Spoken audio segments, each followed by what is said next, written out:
The April wind carried dust and secrets across the Kansas plains, whipping at Emma Hartley's traveling skirts as she stood on the depot platform in Dodge City.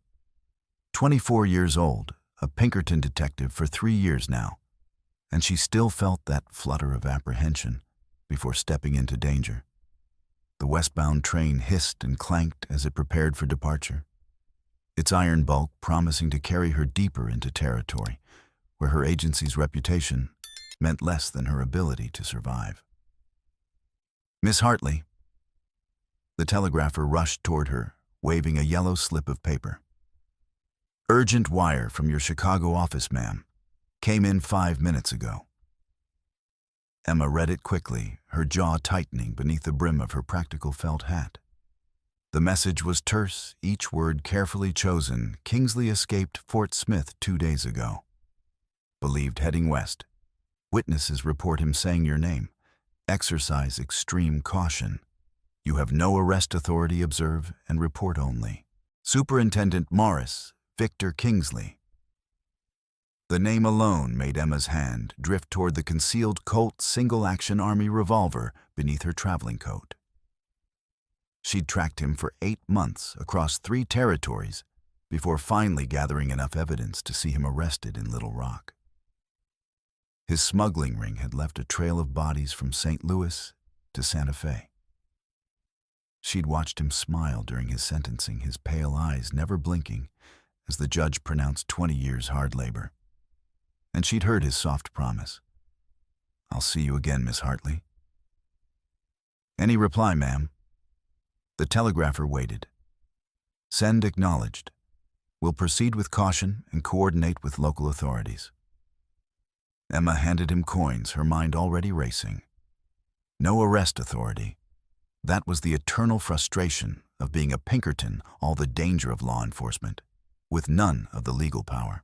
She could investigate, document, even fight if necessary, but any actual arrests would require cooperation from deputy U.S. Marshals or local sheriffs, many of whom resented private detectives encroaching on their territory. Her assignment had seemed straightforward when she'd received it 2 weeks ago. The Union Pacific Railroad, one of Pinkerton's largest clients, had reported a series of weapons thefts from military shipments passing through Kansas. The railroad suspected an organized ring was intercepting shipments and selling the stolen arms. 3 farmers near Cedar Ridge had reported suspicious wagon activity, and the railroad wanted answers before the losses became a scandal. But Kingsley's escape changed everything.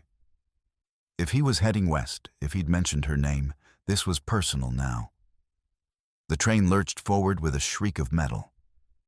Emma found an empty bench near the rear car, positioning herself where she could watch both the aisle and the door.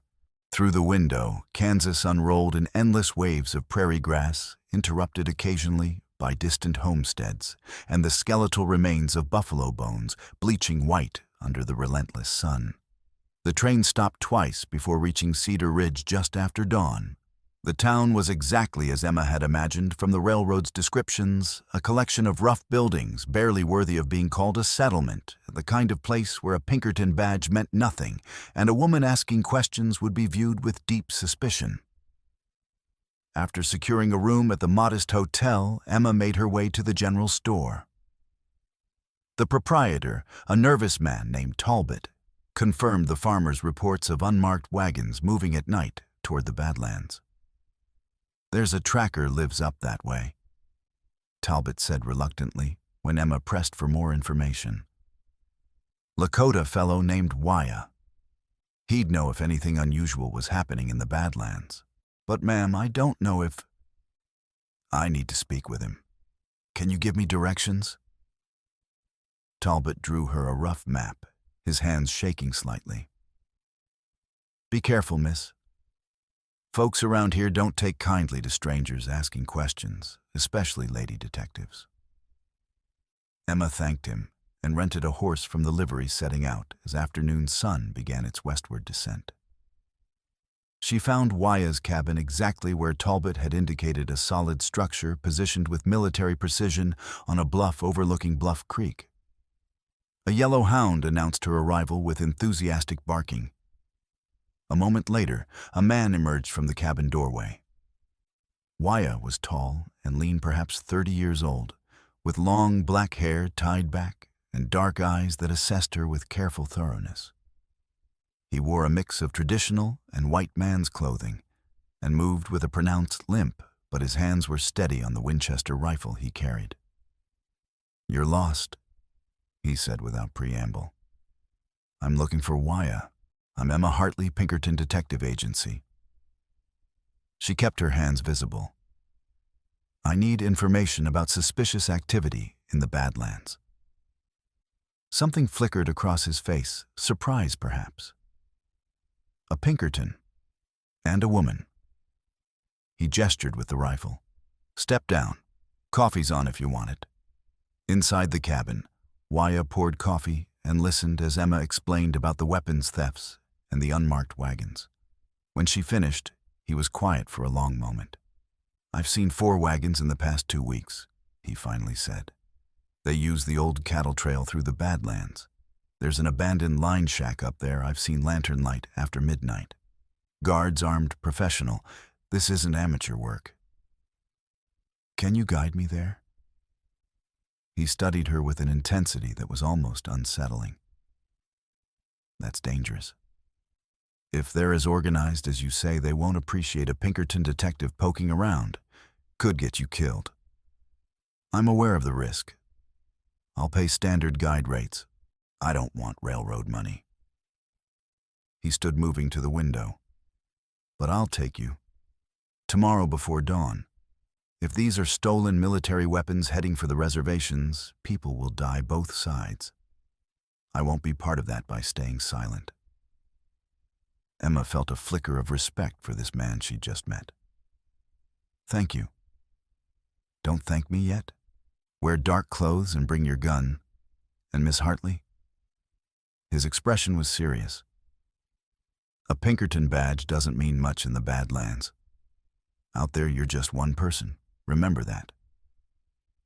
"I always remember that," Emma said quietly.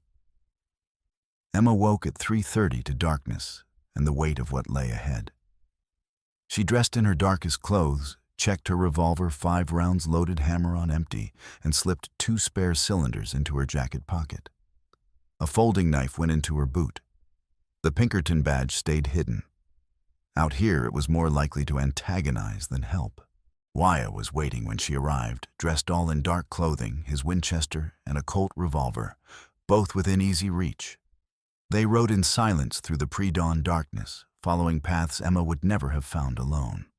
After they'd left their horses hidden in a canyon, Waya led her up through the broken terrain on foot. Emma's legs burned with the effort, but she kept pace, driven by the knowledge that answers lay ahead. From a high ridge as the sun rose, they finally had a clear view of the line shack. Through her field glasses, Emma saw men loading wooden crates into a wagon crates with U.S. Army markings, Springfield rifles, Gatling gun components. This was exactly what the railroad had hired Pinkerton to find. Then a man emerged from the cabin who made Emma's blood turn to ice. Victor Kingsley. "You know him," Waya said quietly, watching her face. "Victor Kingsley. I spent 8 months gathering evidence against him. He ran weapons for years, but never on this scale." Emma's voice was tight. "This is enough to start a war. That's the plan, I think. Arm both sides, let them destroy each other, profit from the chaos." Waya's jaw clenched. "We need to get back to town, get federal authorities." A rifle cracked. Stone exploded inches from Emma's head. She rolled back from the edge as another shot rang out. "They've spotted us, move." They scrambled down the far side of the ridge in a controlled fall, rocks clattering pursuit already beginning behind them. Emma's ankle twisted painfully, but she didn't stop, driven by pure survival instinct. Behind them, she heard hoofbeats. Kingsley had sent riders to cut them off. Waya veered into a narrow canyon, then pointed to a gap in the wall. "Through there." They squeezed into a small cave, pressing back into the shadows. Through the crack, Emma could see riders passing, 3 of them. One was Kingsley himself, his pale eyes scanning methodically. "They went this way," someone shouted. A shadow blocked the crack. Someone was peering in. Emma's hand found her revolver, drawing it silently. Beside her in the darkness, she felt Waya's controlled breathing, his body tense as wire. "Too narrow for a man, boss. They didn't come this way." The shadow moved away. Emma released her held breath slowly, her heart hammering.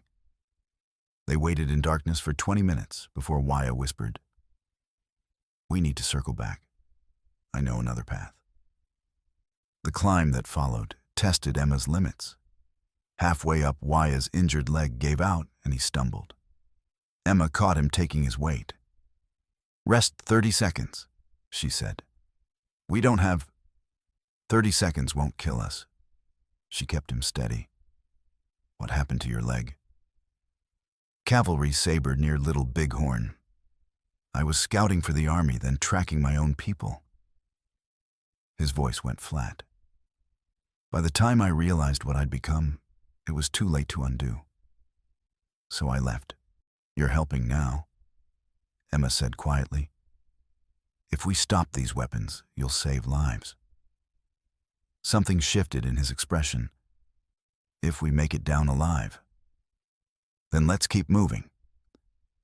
They crested the ridge and could see their horses below, still safe. But as they mounted, rifle fire erupted. The ground exploded near the horses' hooves, and Emma's mare bolted in panic. They galloped across open prairie with bullets chasing them. A rider appeared to cut them off. Waya fired one-handed, forcing the rider to veer away. More riders appeared. They were being surrounded. Then a rope caught Emma's mare's legs. The horse went down hard. Emma was thrown clear, hitting the ground with stunning force. Dazed, she struggled to rise as rough hands grabbed her. A gunshot cracked. One of her captors fell, blood blooming on his shoulder. Waya stood 30 yards away, rifle raised, standing between Emma and the others, despite the guns aimed at him. "Let her go," Waya said calmly. Kingsley rode forward, his pale eyes amused. The noble savage protecting the helpless Pinkerton. How touching. He aimed his revolver at Waya's chest. "Drop the rifle, or I shoot her now." Waya met Emma's eyes across the distance, a moment of pure communication, and then slowly lowered the Winchester. "Wise choice," Kingsley said. "Tie them both. We're going to have a very interesting conversation." They were bound back to back in the line shack ropes, cutting into Emma's wrists. 4 guards stood watch. The wagon was gone, sent ahead with the weapons, while Kingsley dealt with witnesses. Kingsley sat across from them, cleaning his fingernails with casual menace. "Emma Hartley, of the Pinkerton Detective Agency. When I heard a detective was asking questions, I didn't expect you. What are the odds?" "Fate has a sense of irony," Emma said, keeping her voice steady. "Tell me, does anyone know you're here? Have you reported this location to the railroad, to federal authorities?" He leaned forward. "You're just a private detective, Miss Hartley. No legal authority to arrest anyone. No a letter of hire under the marshal's seal. Just a woman with a badge that means nothing out here. So who have you told?" Emma's mind raced. Tell him nothing and watch them both die slowly. Tell him everything and remove any reason to keep them alive. "No one," she said finally. "I was gathering evidence before reporting to my superintendent.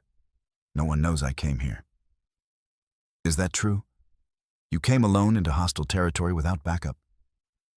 Kingsley studied her. "That seems foolish even for you." "I didn't know you'd be here. I almost believe you." He nodded to a hulking guard with a scarred face. "Remy, persuade them." The beating was methodical. Emma tried to shield Waya with her body, but the ropes made it impossible. She could only feel each impact vibrate through him.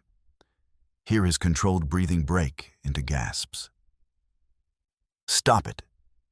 Emma finally screamed when blood dripped onto her shoulder. "I told you the truth." "Did you?" Kingsley crouched close. "I think you sent word as soon as you found us. I think Deputy U.S. Marshals are already coming. So Remy will continue until you tell me everything, or until he dies." "Wait." Desperation cracked Emma's voice. "All right. I sent a message this morning to the Deputy U.S. Marshal in Dodge City, Deputy U.S. Marshal Amos Bassett. I reported the location and that I'd found evidence of major weapons trafficking. But it takes days to mobilize federal troops. They won't arrive until tomorrow afternoon at earliest. That's the truth." Kingsley smiled. "You see, honesty isn't hard." He stood brushing dust from his clothes. "Unfortunately now, I have no reason to keep you alive. You're just a Pinkerton with no arrest authority, and your usefulness has ended." Remy finished them quickly. Terror spiked through Emma. "Kingsley." But he was gone. Remy drew his revolver, pointing it at Emma's forehead. "You first, then the Indian." Emma closed her eyes, thinking of her family, her unfinished work, and surprisingly, of Wyatt, this man she barely knew, but who'd shown her more courage than most. A gunshot exploded. But it was Remy who fell a hole in his forehead. Chaos erupted. Shots from outside, rapid, precise. Guards fell. Then the door burst open, and two men rushed in with rifles. "Clear." An older man with a gray beard hurried to cut their ropes. "You two all right? I'm Owen Beckett. We've been watching this place for weeks. Saw them bring you in and figured you needed help." The ropes fell away. Emma flexed numb hands. "Who are you?" "Homesteaders. We knew something crooked was happening. Organized ourselves to stop it." He helped Emma up when her ankle nearly gave way. "We need to move. More of them out there." They escaped on horseback, 3 men covering their retreat with rifle fire. Owen led them to the Johnson homestead, a fortified soddy where 6 more armed farmers waited. "All right," Owen said once they were inside. "Time for straight answers. Who are those men, and what are they doing?" Emma explained everything: Kingsley's operation, the stolen military weapons, the planned sale that could ignite the territory. The farmers' faces grew grim. "We can't let those weapons leave," Owen's son Jacob said firmly. "I need to reach Cedar Ridge," Emma said. "If I can get word to Deputy U.S. Marshal Amos Bassett in Dodge City." "Kingsley won't wait for marshals," Wyatt interrupted from where he sat, his ribs being bound by Mrs. Johnson. His face was swollen and battered, but his voice was steady. "He'll move those wagons tonight. We need to stop him now. 10 of us against 15 of them." Owen shook his head. "Poor odds." "Then we don't fight them directly," Emma said, an idea forming. "We use guerrilla tactics, hit and run, slow them down until help can arrive. Make them paranoid, waste their time defending against threats from every direction." Owen smiled slowly. "Did some of that in the war. It can work." They spent an hour planning, combining Owen's knowledge of the terrain with Emma's tactical training and Wyatt's military experience. As the sun descended, Emma checked her revolver one final time. "You should stay here," Emma said quietly to Wyatt. "You're badly hurt. Those weapons will be used against my people if we don't stop them." Wyatt met her eyes steadily. "I'm not sitting this out. Besides, you need me." Emma nodded slowly, understanding. "Then we go together. If things go wrong, we retreat together." "Agreed." He held out his hand, and she clasped it, feeling unexpected strength there despite his injuries. Then Owen called, "Mount up," and they rode into the gathering darkness. The moon rose late, leaving the prairie in near total darkness. Emma rode beside Wyatt, following Owen through terrain she could barely see. They'd split into 3 groups. Owens would harry the line shack, Jacobs would ambush the wagon route, and Emma, Wyatt, and a farmer named Thomas would strike the wagons directly. From a ridge, Emma could see the line shack glowing with lantern light, men loading 2 wagons. "They're preparing to move," Wyatt whispered. "We're out of time." Owen materialized beside them. "My group hits them in 10 minutes. When they respond, you 3 go for the wagons. Disable them however you can." He vanished. Emma, Wyatt, and Thomas positioned themselves behind rocks 50 yards from the wagons, waiting in taut silence. Then the night exploded with gunfire. Shots cracked from the north, Owen's group laying down rapid fire. Guards ran toward the sound. A lantern shattered. Now, Emma ran in a crouch toward the wagons. She reached the first one and slashed the canvas cover open. Inside, rifles, ammunition, and small kegs of gunpowder. An idea formed, terrible and necessary. So she ran to Wyatt. "There's gunpowder in the first wagon.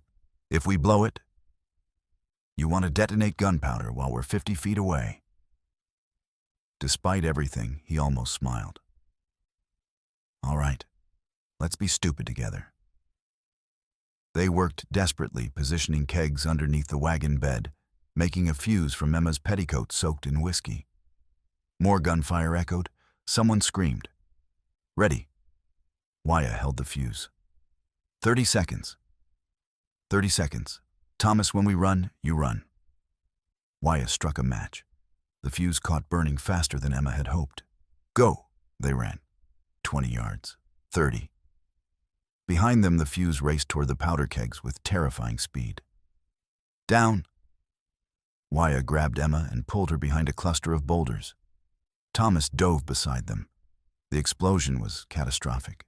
A column of flame erupted skyward, the wagon disintegrating in a ball of fire that turned night into blazing day. The concussive force hit like a physical blow, slamming the air from Emma's lungs. Debris rained down around them, burning wood, twisted metal, shattered crates spinning through the air like deadly projectiles. Then Emma heard a sound that made her blood freeze, a deep groaning of stressed timber. She looked up and saw the line shack's roof sagging, one support beam shattered by a flying wagon wheel. "It's collapsing," Wyatt shouted.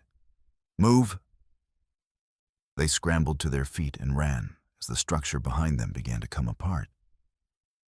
The roof gave way with a tremendous crash, and the front wall, already weakened by the explosion, started to topple outward like a falling tree. Emma's twisted ankle betrayed her. She stumbled, going down hard on one knee. The wall was falling, tons of logs and debris about to crush her.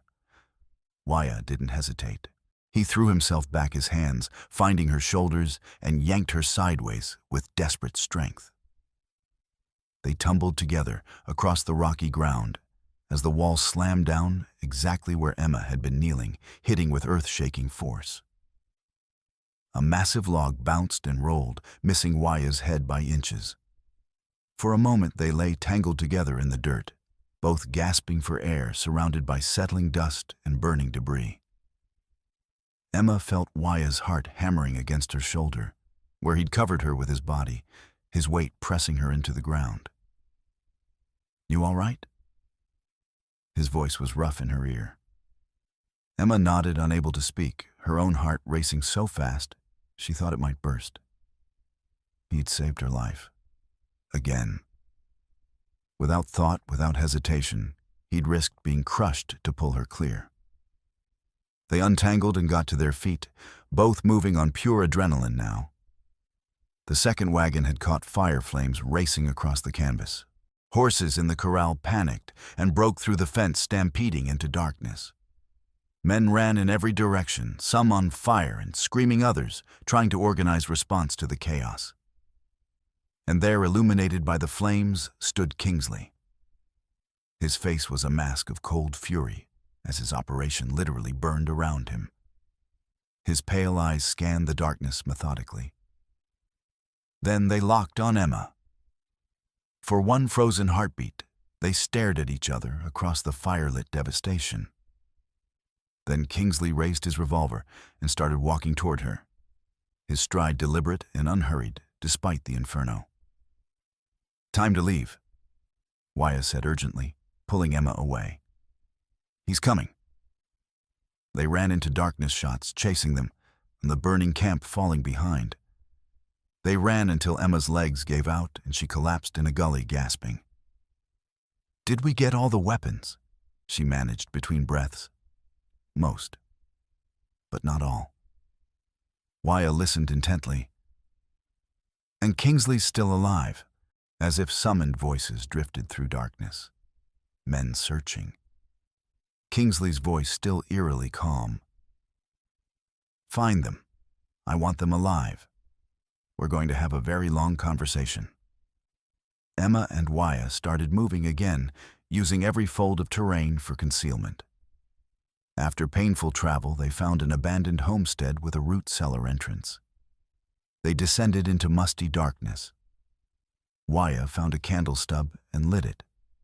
The small flame revealed an earthen space with old shelves and burlap sacks in the corner. Emma sank against the wall, finally feeling the full extent of her injuries. Wyatt lowered himself beside her, his face tight with barely suppressed pain. In candlelight, she could see the damage from the beating, dark bruises, swollen, eye-dried blood. "Let me see," she said softly, reaching toward him. He flinched, but didn't pull away. Emma dampened cloth with water from his canteen and gently cleaned his face, wiping away dirt and blood. He sat very still, watching her with an intensity that made her hands tremble. "You saved my life," she said quietly. "Back there when the wall was falling. You could have kept running, but you came back for me. You tried to shield me during the beating," Wyatt pointed out. "You told Kingsley about contacting Bassetet just to make them stop hurting me. That was different." "Emma!" He caught her hand, stopping her ministrations. The sound of her given name on his lips did something strange to her heart, made it skip and race. "Don't diminish what you did. You're the bravest person I've ever met. Brave enough to come here alone. Brave enough to face Kingsley without real authority to back you. Brave enough to trust a Lakota tracker you just met with your life." Emma met his eyes and saw something that mirrored what she felt: respect, gratitude, and something deeper. Something dangerous and precious that had been building since that moment on the cliff, when he'd leaned on her and she'd felt the vulnerability beneath his strength. "Wyatt." She began, unsure what to say. His hand came up, fingers brushing her cheek with infinite gentleness, tracing the line of a cut there. "You're bleeding." "It's nothing. Nothing's nothing out here. Everything matters." His thumb traced along her jawline, the touch feather-light, but burning like a brand. "You matter." Emma's breath caught. They were inches apart in the small space, the candle casting dancing shadows on earthen walls. She should pull away, maintain professional distance, remember all the reasons this was impossible. But she was tired of should. "This is a terrible idea," she whispered. "The worst," Wyatt agreed, his voice rough. "We barely know each other." "I know enough." His hand cradled the back of her neck, fingers threading through her loosened hair. "Emma, I've spent 5 years alone out here, hiding from the world and from myself. Then you walked into my cabin with your courage and your absolute refusal to back down from danger, and for the first time in all those years, I felt like maybe I deserved to be part of the world again. Maybe I could be more than just my mistakes." Emma felt tears sting her eyes from exhaustion, from emotion, from the overwhelming weight of everything. "I don't know how this could work. Even if we both survive tomorrow, I'm a Pinkerton detective. You live alone in the Badlands. The world we live in doesn't have a place for..." She trailed off, unable to name what was forming between them. For us, Wyatt finished softly. You're right. It doesn't. Not openly, anyway. He paused, his dark eyes searching hers. But maybe we don't need the whole world to understand. Maybe we just need moments like this stolen from the darkness. Maybe that has to be enough. Is it, Emma asked, enough for you? He was quiet for a long moment. Then, I don't know. But I know that having these moments with you is better than having nothing at all. And right now tonight, with everything uncertain and Kingsley still out there hunting us, I just know that I want to be here with you. However long we have. Emma understood exactly what he meant. Tomorrow was uncertain. They might not survive the next confrontation. The world might tear them apart even if they lived. But they had this moment, this small space carved out of time and danger. She leaned forward and kissed him. The kiss was gentle despite everything, gentle and sweet, and carrying the weight of all the words they couldn't say, all the futures they might not have. Wyatt's arms came around her, carefully mindful of his injuries, and hers holding her with a tenderness that made Emma's chest ache. When they finally broke apart, both breathing hard, Emma rested her forehead against his. We should rest. We'll need our strength tomorrow. Let me keep watch, Wyatt said. Let me keep you safe while I can. There was something in his voice, not pleading exactly, but a deep need to protect, to be useful, to matter. Emma understood it because she felt the same need every day in her work. So instead of arguing, she settled against him, her head tucked beneath his chin. The candle burned lower. Exhaustion pulled at Emma like an irresistible tide. Wyatt's heartbeat was steady against her ear, his breathing slow and even, despite the pain. She knew he must be feeling. She felt safe for the first time since stepping off that train, safe in a way that had nothing to do with physical security, and everything to do with being truly seen and valued. Wyatt, she murmured, half asleep already. Tomorrow, when this is over, if we both survive, will you? She trailed off, not sure how to finish. His arms tightened fractionally around her. Yes, he said simply. Whatever you're asking, the answer is yes. Emma smiled against his chest and let sleep take her. Emma woke to voices above and sunlight filtering through cracks. She jerked up, right hand going to her revolver. Wyatt was already moving Winchester ready. Footsteps crossed above dirt sifting down. At least 3 speakers. Check the Saudi. Nothing. A man's voice. Check everything again. Kingsley's voice maintaining that maddening calm. They can't have gone far. More voices joined. At least 5 men. A systematic search. Boss, we've got a problem. Federal Marshal from Dodge City just rode into Cedar Ridge with deputies. They're asking about the explosions. Silence. Then Kingsley, his voice harder. How much do they know? Nothing specific, but people are talking. Some of Beckett's farmers made it back with stories about a marshal and weapon smuggling. Then we're out of time. Forget Hartley and the tracker. Load what weapons we salvaged onto pack horses. We move out immediately, take the mountain route north. Footsteps moved away. Emma waited until voices faded before releasing her breath. Deputy U.S. Marshal Amos Bassetet is here, she said quietly. If I can reach him. Kingsley will be gone before Bassetet can organize pursuit. Wyatt said grimly. He's got a head start and knows the territory, unless we stop him ourselves before he reaches the mountains. Emma looked at him sharply. Just us. We're injured, exhausted, nearly out of ammunition. I know. But I know which route he'll take. Only one mountain pass is passable this time of year. It's narrow with high walls on both sides. Perfect place for an ambush if we can get there first. He paused. We just need to delay them long enough for Bassetet to catch up. Emma's mind raced through the impossibilities. It was insanely risky given their condition, but if they let Kingsley escape into the mountains, he'd disappear and resurface elsewhere, and all of this would be for nothing. How far did this pass? 5 miles cross-country. They'll be moving slower with pack horses. If we leave now and push hard, we might beat them there. Emma looked at her revolver. 5 rounds left. No spare ammunition. Wyatt had maybe a dozen rounds for his Winchester, against potentially a dozen men. But sometimes you fought anyway because the alternative was unacceptable. "All right," she said. "Let's end this."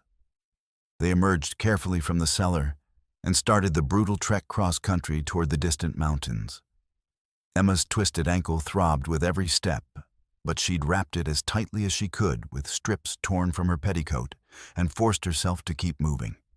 Beside her, Wyatt's limp was more pronounced than ever, his injured leg clearly causing him agony, but neither of them slowed.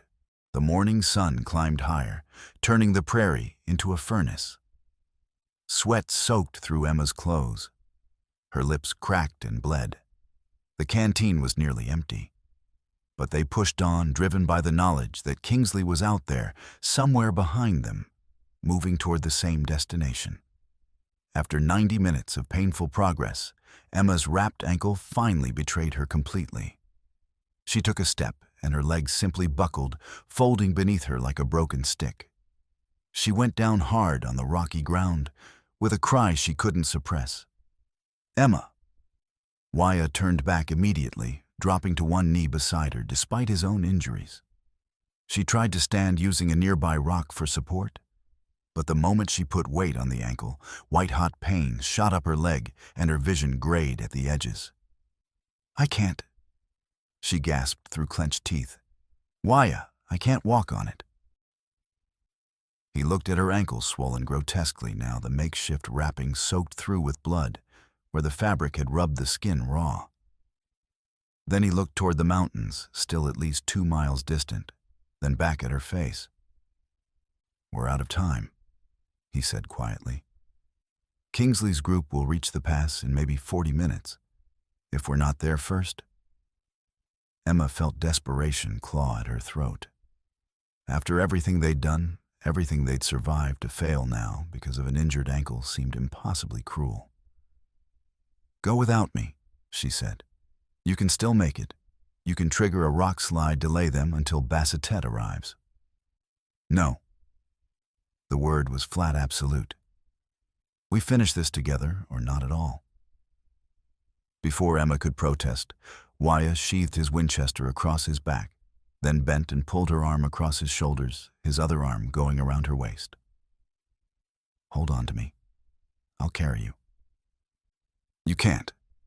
Your leg, your ribs, you're hurt worse than I am." "I'll manage." He straightened with a grunt of effort, taking most of her weight. "We've got 2 miles to cover. Don't think about it. Just move with me, one step at a time." What followed was a nightmare of pain and desperation. Wyatt half-carried, half-dragged Emma across the broken ground, his face gone gray with agony, his breathing harsh and labored. Every step was clearly torture for his injured leg, but he didn't stop, didn't slow, driven by sheer force of will. Emma tried to take as much of her own weight as she could, hopping on her good leg, but even that sent jolts of pain through her twisted ankle.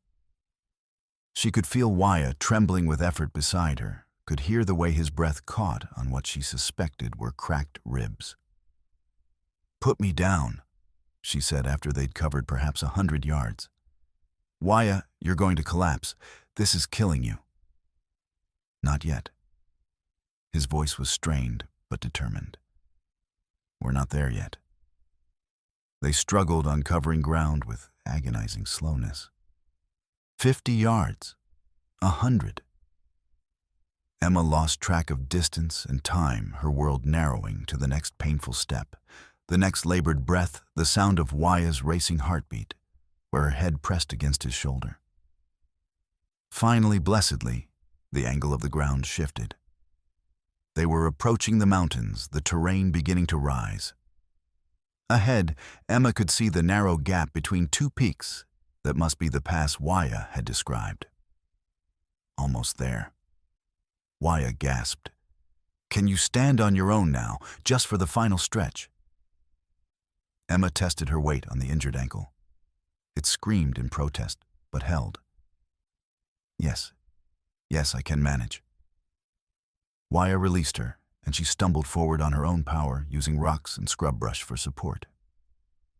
Behind her, she heard Waya, following his own limp now, so severe he was almost dragging his leg. They'd both pushed their bodies past reasonable limits, but they'd made it. The pass entrance loomed ahead exactly as Waya had described, a narrow gap perhaps 30 feet wide with sheer stone walls rising 50 feet on either side. "Up there." Waya pointed with a shaking hand to loose rock perched precariously on the right wall, about 20 feet up. "If we can dislodge that, it'll block the pass completely. They'd have to clear it by hand, hours of work." Emma looked at the climb ahead and nearly despaired. 20 feet of rough stone with barely any good handholds when her ankle was destroyed, and every muscle in her body was screaming. But they'd come this far. They couldn't stop now. They climbed. Emma's hands found holds through pure, desperate determination, her good leg doing most of the work, while her injured ankle dragged uselessly. Below her, Waya followed using his rifle. As support his face, a mask of controlled agony. Halfway up, Emma heard a sound that made her blood freeze hoofbeats, multiple horses approaching the pass from the south. "They're coming," Waya said urgently. "Keep climbing. We're out of time." Emma forced herself upward, ignoring the pain, ignoring the exhaustion driven by pure survival instinct now. Her fingers were bleeding, leaving red smears on the stone. 10 feet to go. 8. They reached the rock pile boulders ranging from head-sized to massive, all balanced precariously on a narrow ledge. Below them, the sound of approaching horses grew louder. When they entered the pass, Waya positioned himself at one end. "We push with everything we've got, then climb higher and use what ammunition we have left." Emma took position at the other end, her hands finding purchase on the largest boulder. Through the pass entrance, she could see riders approaching 8 men total leading pack horses loaded with salvaged weapons. And there, riding in the middle, Kingsley himself, his face visible in the bright sunlight. The riders entered the pass, the high walls channeling them into a tight group. They were almost directly beneath Emma and Waya's position now. "Now," Waya said. They pushed. The boulders resisted for one terrible moment, then shifted with a grinding sound.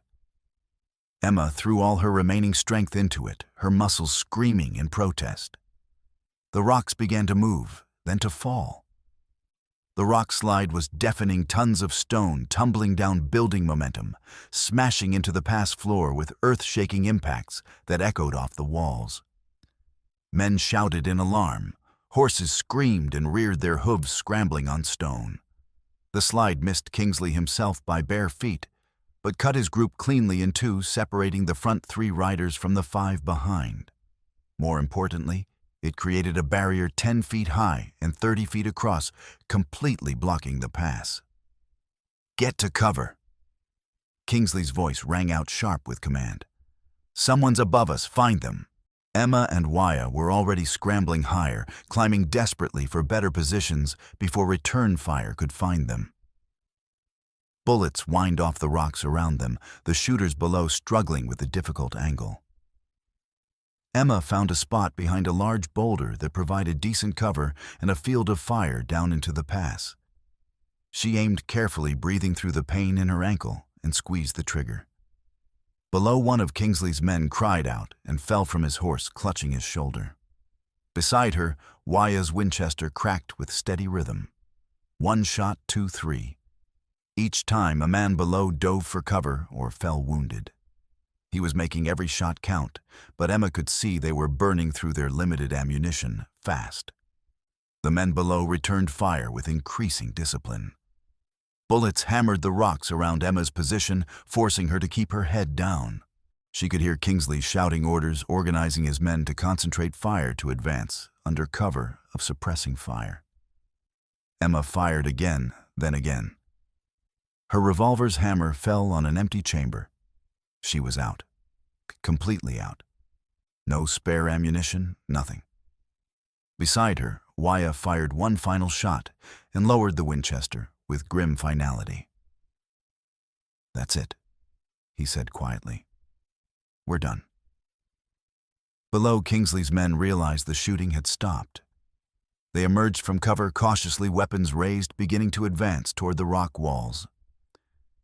Kingsley himself stepped forward into the open, looking up at the rocks where Emma and Wyatt were hidden. "Marshal Hartley." He called, his voice calm and almost pleasant. "You fought admirably, but it's over. You're out of ammunition, trapped on that wall, and I have 8 armed men down here. Come down now, and I'll make your deaths quick. Refuse, and I promise you'll regret forcing my men to climb up there and drag you down." Emma looked at Wyatt. His face was battered, streaked with dust and blood, exhausted beyond measure. But his eyes were clear and calm, accepting whatever came next. "At least we tried," he said softly. "At least we fought to the very end." Emma reached for his hand, lacing her fingers through his. If these were their final moments, she wanted to face them together, connected to the person who'd come to mean so much in such a short time. "At least we fought," she agreed quietly. Then Wyatt's gaze flickered to something above and behind them. His eyes widened slightly. "Emma," he whispered urgently. "Look, those rocks up there, if we could trigger one more slide." Emma followed his look and saw another collection of loose boulders perched 30 feet higher up the wall, directly above where Kingsley and several of his men now stood in the pass. If they could reach it, dislodge it. "That's another 30 feet of climbing," Emma said. "With no ammunition and them watching us, we'd never make it. We might. The angle's bad for them, they'd have to lean way out to shoot straight up. And they don't know we're out of ammunition yet." His grip tightened on her hand. "It's a desperate chance, but it's the only one we've got." Emma looked at the impossible climb ahead, at her destroyed ankle, at Wyatt's battered body. Then she looked down at Kingsley, who was organizing his men to start climbing up to their position. "Sometimes you fought when the odds were impossible because the alternative was surrender, and Emma Hartley had never surrendered in her life." "All right," she said. "One more time. Together." They started climbing, moving as silently as possible, while Kingsley's men below discussed the best approach route. Emma bit down on her lip hard enough to draw blood, using the pain to focus through the agony of her ankle. Every handhold was torture. Every upward pull required strength she didn't have. But she kept moving. Below them, someone shouted, "Boss, they're climbing higher." "What?" Kingsley's voice was sharp with surprise. "Stop them! Shoot them down!" Gunfire erupted. Bullets whined off the stone around them, some striking so close that stone fragments cut Emma's face. She pressed herself flat against the wall, fingers desperately seeking the next hold. "Keep moving," Wyatt urged from beside her. "Don't stop." A bullet struck the rock inches from Emma's left hand, the impact jarring loose the small stone she'd been gripping. She slipped her injured ankle, hitting the wall hard, and for one terrible moment, she thought she'd fall. But her right hand found a crack and held her fingers screaming as they took all her weight. More shots. One grazed Wyatt's shoulder, tearing through his shirt and leaving a line of blood. He grunted but didn't stop climbing, his face set with absolute determination. 20 feet to go. 15. The shooting intensified as Kingsley's men realized what they were attempting. The angle was indeed poor for the shooters. They had to lean out and fire almost straight up, but enough bullets were flying that one was bound to connect eventually. A round struck the rock next to Emma's head, so close she felt the concussion. Another hit below her foot just as she pushed off, nearly causing her to lose balance. Her heart hammered so hard she could hear it over the gunfire. 10 feet. 8. Just a few more yards to the second rock pile. They could make it. They had to make it. Wyatt pulled himself up onto the ledge first, then immediately reached down for Emma. His hand locked around her wrist, and he hauled her up with the last of his strength, both of them collapsing onto the narrow ledge beside the precariously balanced boulders. On 3, Wyatt gasped, his voice barely audible over the continued gunfire. They positioned themselves on either side of the largest boulder. 1, 2, 3. They pushed with every remaining ounce of strength. The boulder resisted, then grudgingly shifted. Behind them, bullets continued to strike the wall, fragments of stone flying. Emma threw her entire body weight into the push, feeling something tear in her shoulder, but not caring. The boulder gave way with a grinding roar. Then the others followed, the whole pile coming loose at once. This slide was smaller than the first, but far more targeted, a concentrated avalanche of stone crashing down directly toward where Kingsley and 3 of his men stood looking up. "Scatter!" someone screamed below. The men dove in all directions, but the pass was narrow and the falling rocks were fast. 2 men went down immediately, one screaming as a boulder crushed his leg. Kingsley threw himself aside, but a rock the size of a man's torso clipped his leg hard. He fell with a curse, his revolver flying from his hand. Before his remaining men could regroup or help their fallen comrades, a new sound echoed through the pass. Many horses approaching fast, the thunder of hoofbeats from the south. "Federal Marshal, drop your weapons, you're surrounded." Emma's heart leaped with desperate hope. She lifted her head cautiously above the ledge and saw the most beautiful sight of her life.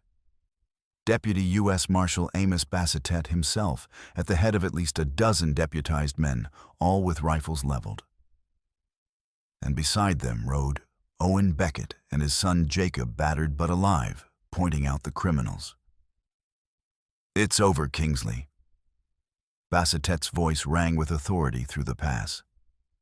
"Your men are surrounded and outgunned. Order them to drop their weapons now, or we open fire.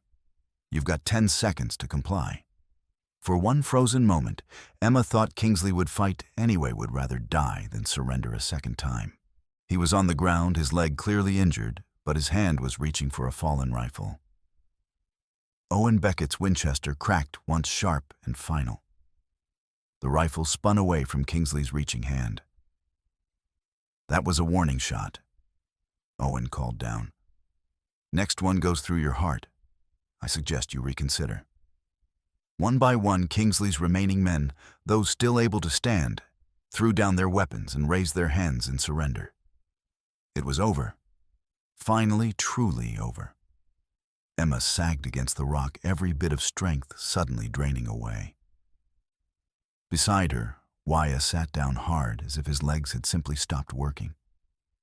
They looked at each other, filthy and bloodied and battered beyond measure, and simultaneously started laughing. Helpless, slightly hysterical laughter born of relief and exhaustion and the sheer impossibility of still being alive. "We did it," Emma managed between gasps.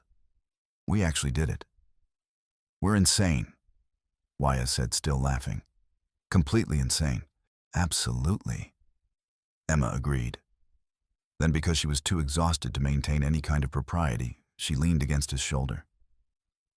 "But we're alive." His arm came around her, holding her steady. "Yeah," he said softly. "We are." Below them, the marshals were securing prisoners with iron shackles. Emma knew she should climb down, should make her official report, should resume being Detective Hartley of the Pinkerton Agency. But for just another moment, she stayed where she was held by someone who understood her completely and let herself simply feel grateful. The next 2 hours were controlled chaos. Emma gave her statement to Deputy U.S. Marshal Amos Bassetet 3 times as deputies secured the scene, confiscated the salvaged weapons, and documented evidence. The doctor who'd accompanied the Marshal group from Cedar Ridge examined both Emma's ankle badly sprained, requiring a proper splint, and Wyatt's injuries, clucking his tongue at the evidence of their ordeal. Deputy U.S. Marshal Amos Bassetet, a grizzled veteran with sharp blue eyes and a weathered face, listened to Emma's complete account with increasing amazement.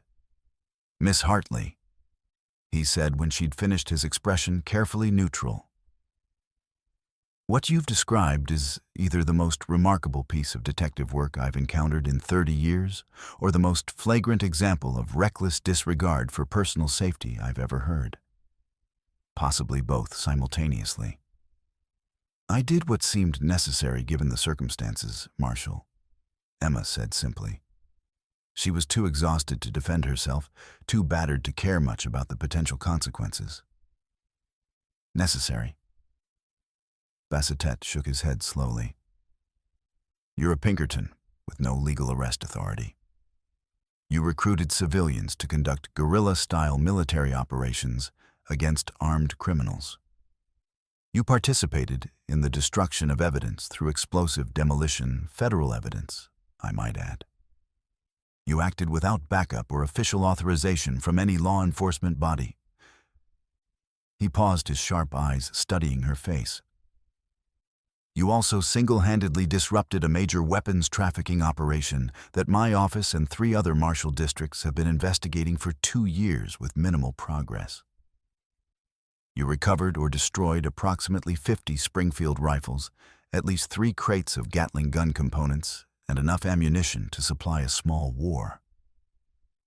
And you captured Victor Kingsley, one of the most wanted criminals in 3 territories who just escaped federal custody." Emma waited, genuinely unsure whether she was about to be commended or condemned, possibly both. Bassett's stern expression cracked slightly, a hint of a smile tugging at the corner of his mouth. "I'm sending a formal letter to your Pinkerton superintendent in Chicago commending your exceptional work. The Union Pacific will be extremely pleased with your results, and frankly, so am I. You did damn good work here, Miss Hartley. Unorthodox as all hell, but damn good work nonetheless." Relief flooded through Emma so powerfully it made her lightheaded. "Thank you, Marshal. I appreciate that. One more thing." Bassetet lowered his voice, glancing toward where Wyatt sat on a rock being bandaged by the doctor. "That tracker, Wyatt, he's got considerable skills that would be valuable to federal operations. Tracking wilderness survival, tactical thinking, combat capability. I understand he was an Army scout back during the Indian campaigns. If you think he'd be interested, I'd like to offer him employment as a scout and tracker under contract for Marshal operations in this territory." Emma felt her heart skip a beat. I think he might be interested, Marshal. Would you make the offer directly?" "I will. He'd be based primarily out of Dodge City, working with various marshals as needed on cases throughout Kansas and Indian Territory. Can't make him a full deputy marshal. He lacks the required legal status under current law, but I can pay him well for his expertise and give him a letter of hire under the marshal's seal." Bassetet gave her a knowing look. "Seemed to me like you two worked well together. Might be useful to have him available when Pinkerton contracts with our office on future railroad cases." After Bassetet walked away to confer with his deputies, Emma found Wyatt standing somewhat apart from the main group, watching the marshal's work with an unreadable expression on his battered face. He looked isolated somehow, separate from the celebration and backslapping happening among the lawmen and farmers. Emma limped over to him, her newly splinted ankle making her gait almost as awkward as his. "You all right?" "Fine." But he wasn't looking at her, his dark eyes fixed on the marshals shackling the prisoners. I should get back to my cabin. I've got traps that need checking, and my dog's probably wondering where I disappeared to. Why, it's over, Emma. He finally met her eyes, and she saw something there that hurt to see: resignation, an acceptance of inevitable separation. You stopped the criminals, saved the territory.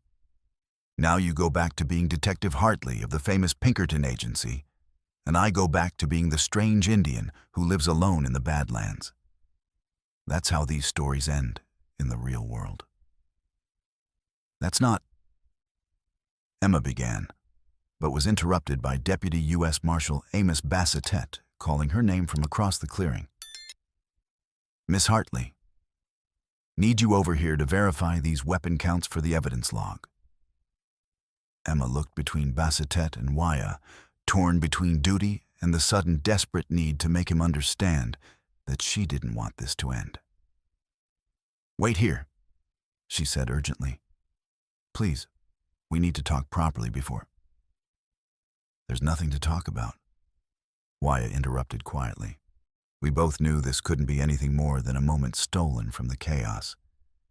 It was good, but it's done now. Wait here, Emma repeated more forcefully, putting all the command she could muster into her voice. I mean it, Waya. Don't leave. Just give me 10 minutes. She hurried over to where Bassetet was examining the captured weapons, forcing herself to focus on identifying the various pieces, confirming army markings, providing details for the official documentation. All the while, she was acutely aware of Waya standing alone in the distance, looking very much like a man preparing to simply walk away and disappear back into the wilderness. Finally, Bassetet was satisfied with her statements. That's enough for the preliminary report? Go get some rest, Miss Hartley. You've more than earned it. Actually, sir, there's something I wanted to discuss with you first. Emma took a breath, committing fully to the decision she'd been forming since waking in that root cellar. The tracker who guided me, Waya, he wasn't just helpful. He was essential to this entire operation. Without his knowledge of the territory, his tactical expertise, and his combat skills, I wouldn't have survived the first day, much less succeeded in stopping Kingsley. I wanted to ensure his contribution is fully reflected in my official report. Bass nodded slowly. I'll note his assistance prominently. Local cooperation is always valuable in these cases. More than assistance, sir. He saved my life multiple times at considerable risk to his own safety. He's got skills that would be tremendously valuable to law enforcement operations in this territory, tracking wilderness, navigation, tactical thinking, marksmanship. He served as an Army scout during the Indian campaigns, so he has military experience. Emma chose her next words carefully. I believe strongly that he would be a significant asset to Deputy U.S. Marshal Operations if he were interested in official employment. Bassett's eyebrows rose slightly. You're recommending we hire him? Yes, sir. As a tracker and scout for Marshal Operations. Someone who knows this country intimately, understands both the white and Lakota communities, and has already proven he can handle himself in extremely dangerous situations. Emma met Bassetet's eyes steadily. Marshal districts in this territory cover vast areas with limited personnel. Having someone with Waya's capabilities available could make your operations significantly more effective and safer for the deputies involved. Bass was quiet for a long moment, his sharp eyes studying Emma in a way that suggested he was seeing considerably more than she'd said aloud. Then he nodded slowly. That's solid thinking, Miss Hartley. I'll make the offer. Can't guarantee he'll accept working with federal authorities. Again, might not appeal to him given his history. But if he's interested, we'll work something out. Good recommendation. He walked away to coordinate with his other deputies. Emma turned back toward where Waya had been standing, her heart suddenly pounding with a mixture of hope and fear. he was gone. Emma's heart sank like a stone. She scanned the entire area, the pass, the rocks, the groups of marshals and farmers, but there was no sign of him. Of course there wasn't. He was a tracker, a hunter who'd survived for years alone in the wilderness. Disappearing without a trace was probably as natural to him as breathing. She told herself it was probably for the best anyway. They'd shared an intense connection born from extreme circumstances, but that didn't necessarily mean it could translate into anything real or sustainable in the normal world. They lived in fundamentally different worlds, walked different paths. Better to end it cleanly than to prolong something that society would never accept and circumstances couldn't support. But knowing something intellectually and accepting it emotionally were entirely different things. As Emma rode back to Cedar Ridge in the wagon with the other wounded, her properly splinted ankle propped up on a rolled blanket, she felt an ache in her chest that had absolutely nothing to do with her physical injuries. 3 days later, Emma sat in her hotel room in Cedar Ridge, freshly bathed, properly bandaged, her numerous reports written and transmitted via telegraph to Pinkerton headquarters in Chicago. Kingsley was being transported to Fort Smith under heavy guard, where he would face trial for escaping federal custody, weapons trafficking, and multiple counts of accessory to murder. Her part in all this was essentially complete. Tomorrow, she would board the train back to civilization, return to Chicago, and await her next assignment. Except it didn't feel complete. It felt profoundly unfinished, like a story missing its final crucial chapter. A knock at the door startled her from her thoughts. "Come in." The door opened to reveal Deputy U.S. Marshal Amos Bassetet. "Got a minute, Miss Hartley?" "Of course, Marshal. Please sit down." Bass entered and took the chair opposite her, his weathered face serious. "Wanted to update you on a few final developments before you head back east. First, Kingsley's being transported under maximum security. He'll face trial within the month, and given the evidence and witness testimony, he'll hang. That's certain." Emma nodded. "Good. Second, we've identified the buyer Kingsley kept referring to as the collector." Bassetet pulled a document from his coat pocket. Turns out it was a federal Indian agent named Remy Coulter. He'd been selling stolen weapons to various tribes and to settler militias, playing both sides against each other to maximize his profits and create instability he could exploit. Kingsley gave him up in exchange for avoiding formal torture charges. We arrested Coulter yesterday morning in Kansas City. He'll hang right alongside Kingsley. The guard at the line shack was named Remy. Emma said slowly, remembering the scarred face of the man who'd beaten Wyatt. "The one who was shot during our rescue. Remy Coulter Jr., we discovered. The agent's younger brother. They'd been working together for years, which explains how Kingsley knew exactly who to contact in this region." Bassetet paused, his expression grave. "There's something else you should know, Miss Hartley.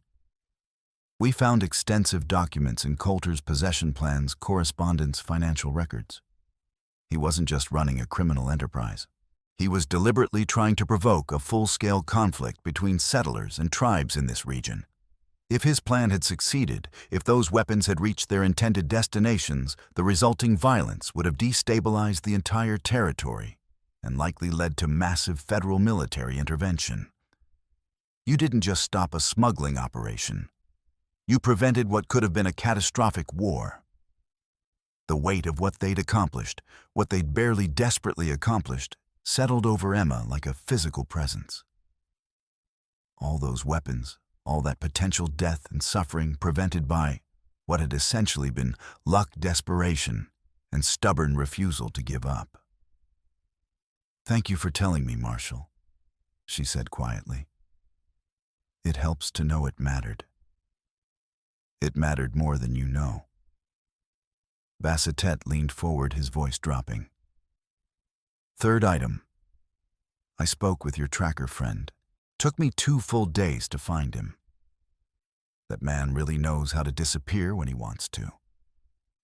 but I eventually located him at his cabin and made the employment offer you suggested. Full-time position as a scout and tracker for Deputy U.S. Marshal Operations in Kansas and Indian Territory. Good pay, a letter of hire under the Marshal's seal, the whole package. Emma's heart began to beat faster. What did he say? He had a lot of questions. A lot of careful, thoughtful questions about exactly where he'd be based, what the work would specifically entail, who he'd be reporting to, who he'd potentially be working alongside. Bassetet gave her a knowing look that made Emma's cheeks warm slightly. I got the distinct sense that his decision hinged on factors considerably beyond just the job description itself, if you understand my meaning. What did you tell him? Emma asked, her voice steadier than she felt.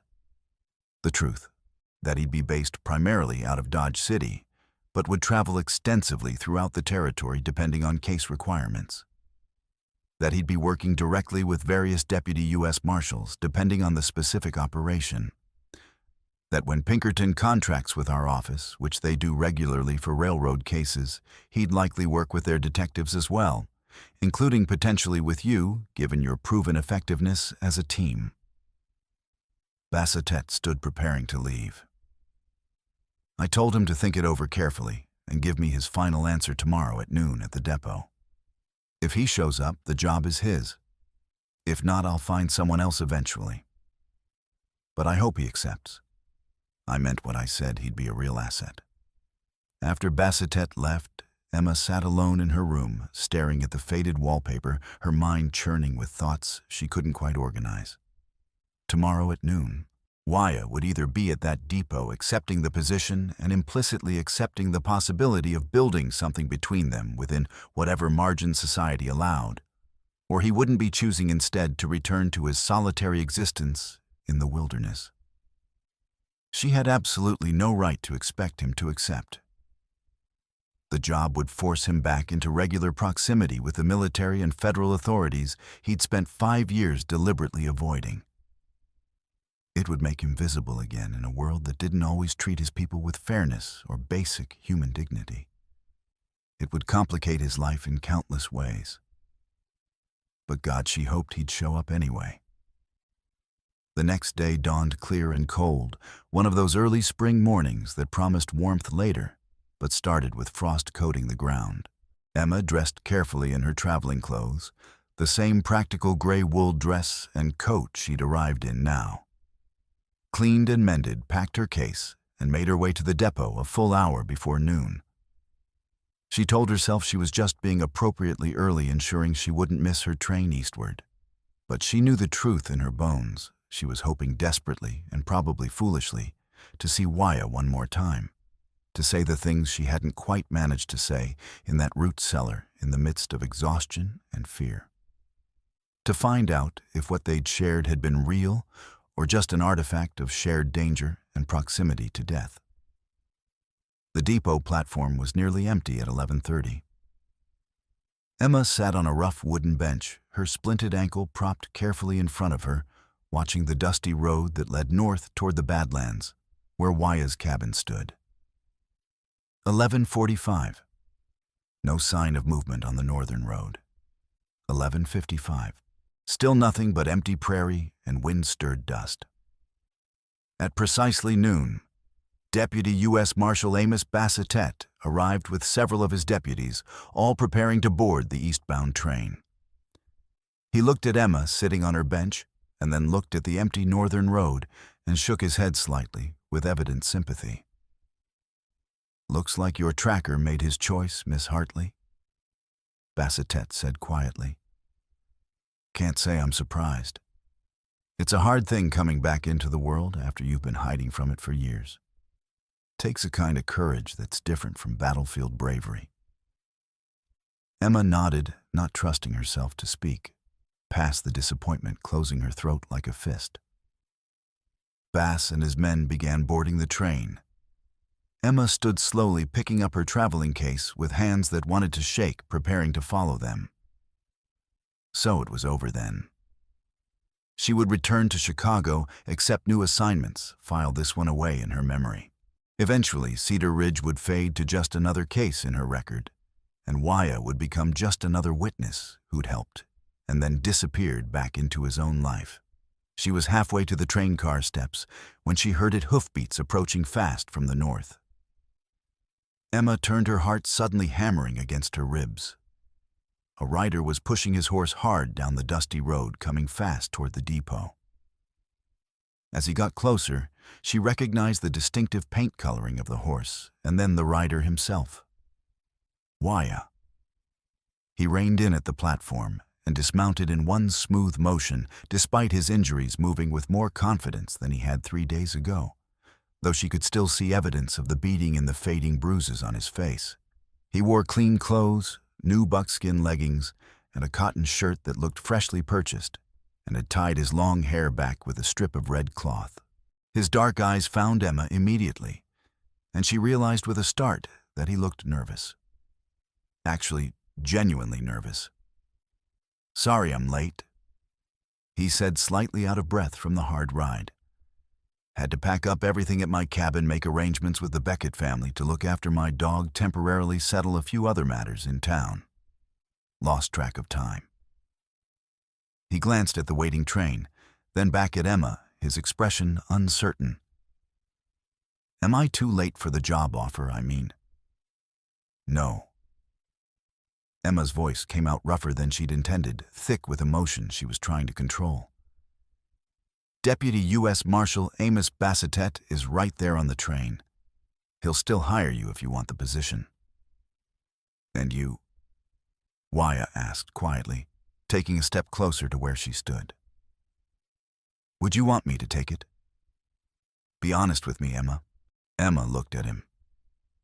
This man who'd saved her life multiple times, who'd fought beside her against impossible odds, who'd held her while she slept, made her feel less alone than she'd felt in years. "Yes," she said simply, unable to manage anything more elaborate past the tightness in her throat. "I would want that very much." "Then I accept the position." Wyatt smiled, and the expression transformed his entire face, made him look younger and less burdened by old sorrows.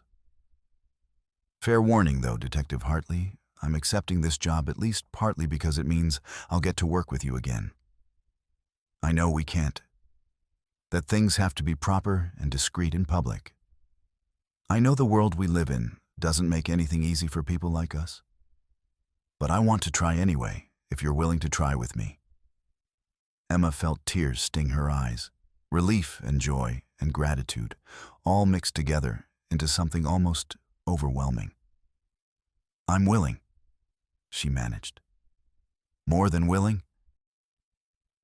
They stood there on the platform, not touching, because there were too many eyes watching from the train windows, but close enough that Emma could see the flecks of lighter brown in his dark eyes, close enough to feel the warmth radiating from him in the cold morning air. "All aboard, final call," the conductor shouted from the train steps. "Come on," Emma said, finding her voice and her composure. "Let's go tell Deputy U.S. Marshal Amos Bassetet he's got himself a tracker." They boarded the train together, finding seats in the same car where Bassetet and his deputies sat. Emma made the formal introductions, watched Wyatt shake hands with Bassetet, and officially accept the position, saw him receive his letter of hire under the marshal's seal with something very like wonder lighting his battered face.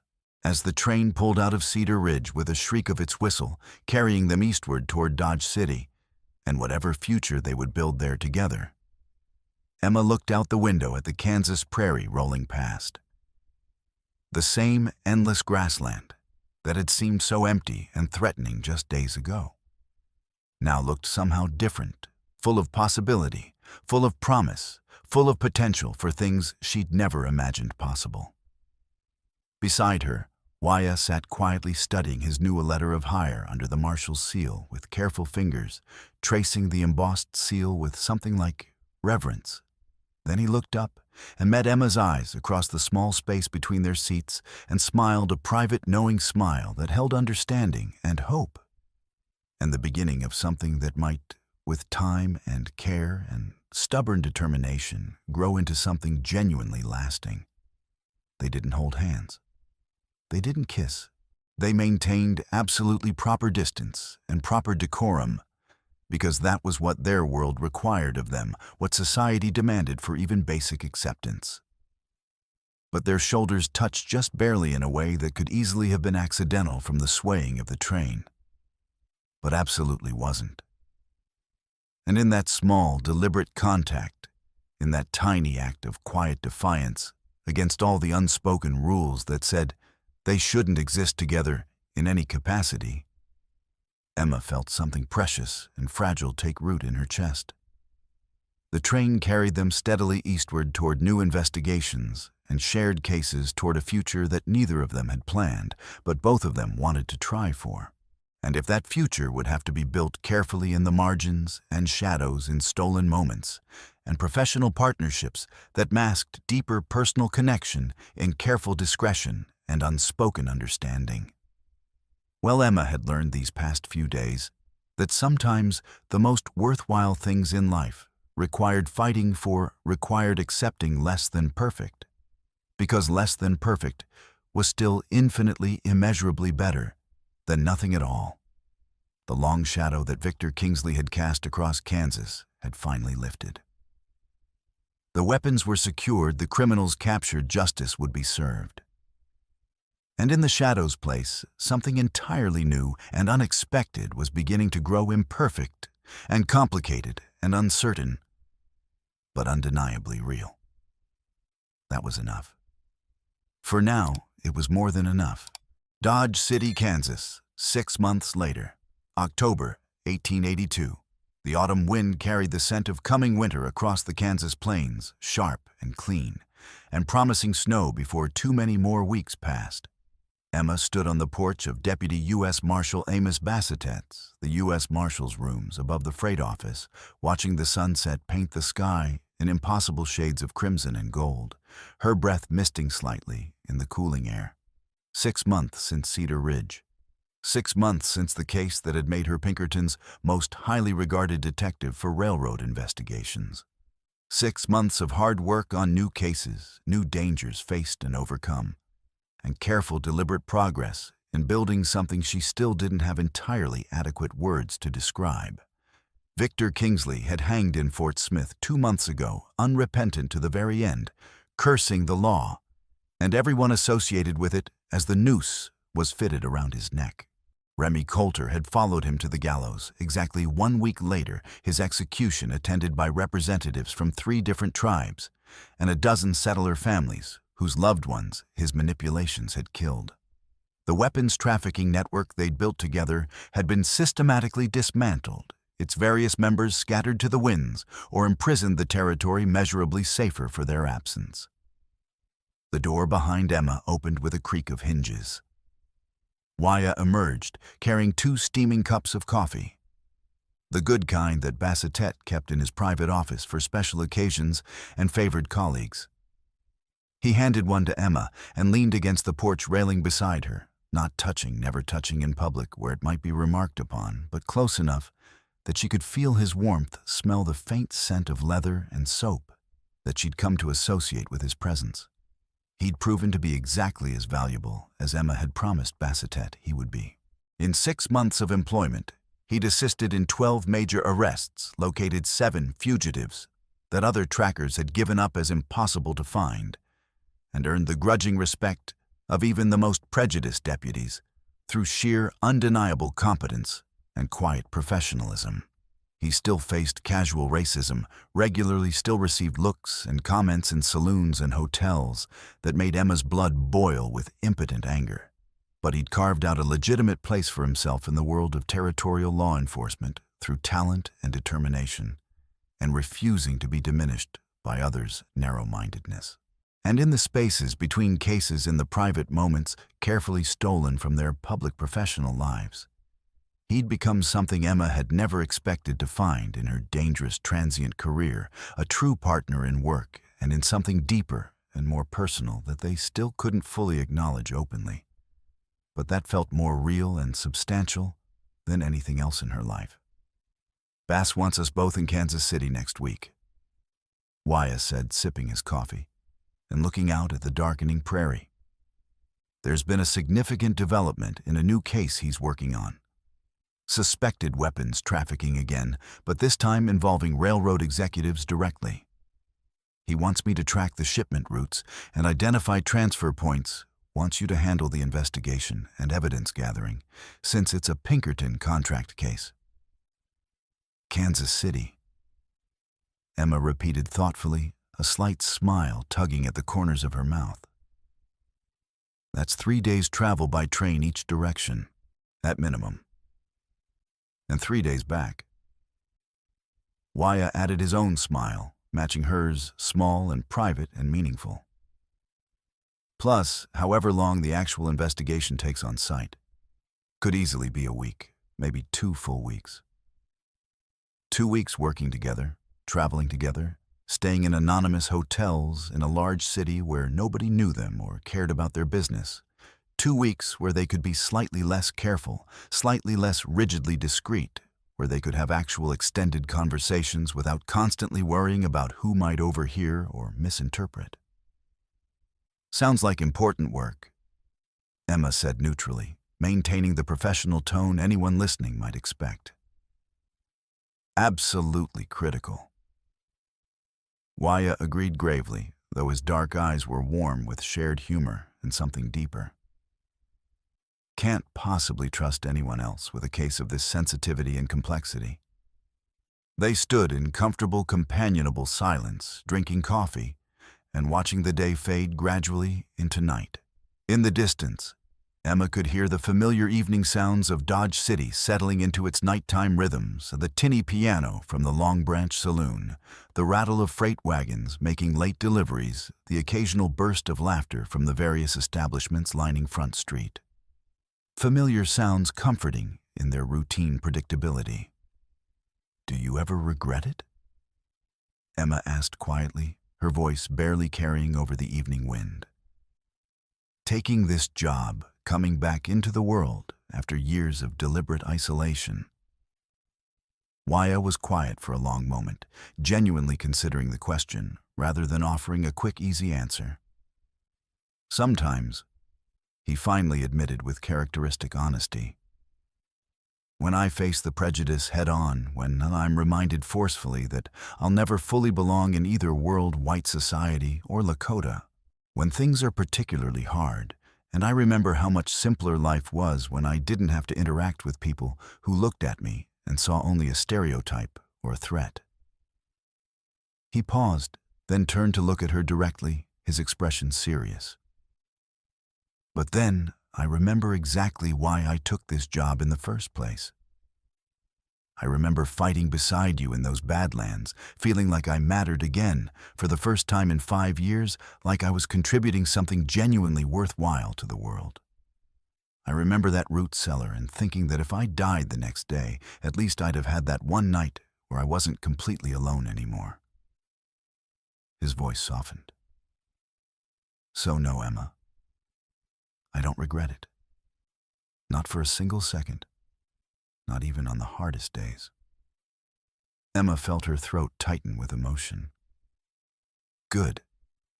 She managed her voice slightly rough. Because I don't regret any of it either. Not one moment. They stood there, as full darkness settled around them, like a comfortable blanket not touching, but together in all the ways that truly mattered. The path ahead remained uncertain, still complicated by a world that didn't readily accept what they were carefully building between them. But they would face whatever came the way they'd faced everything else, together with courage and stubborn determination and faith that eventually, somehow, there would be more space in the world for people like them to exist fully and honestly. The door opened behind them again. Deputy U.S. Marshal Amos Bassett stuck his head out into the cool evening. Hartley Wyatt, I've got those Kansas City case details and preliminary evidence files if you two want to review them tonight. Might as well get familiar with what we're walking into. Coming, Marshal, Emma said promptly. She and Wyatt exchanged one more glance, one more private smile that held entire conversations, then followed Bassett inside, to begin planning their next investigation together. Partners in law enforcement, professional colleagues in public, and something deeper and infinitely more precious in private. Fighting criminals and injustice, working to make the territory safer, one difficult case at a time, and building their own carefully guarded partnership in the margins of a world that wasn't quite ready to accept it yet. But that couldn't actually stop them. It wasn't the life Emma had imagined when she'd first joined the Pinkerton agency with such idealistic determination. It wasn't the future Wyatt had expected when he'd fled into the Badlands alone to escape his past and his pain. But it was theirs earned through fire and danger, and blood built through choosing each other repeatedly, despite all the very reasonable reasons they probably shouldn't. And that made it worth every complication, every challenge, every moment of careful discretion, every bit of social disapproval they'd face. The long shadow had passed. In its place, something new and hopeful had grown, not perfect, never perfect, but real and true and worth fighting for. And sometimes, Emma thought, as she followed Wyatt inside to plan their next adventure together, sometimes that was all you really needed from life. Sometimes it was absolutely everything.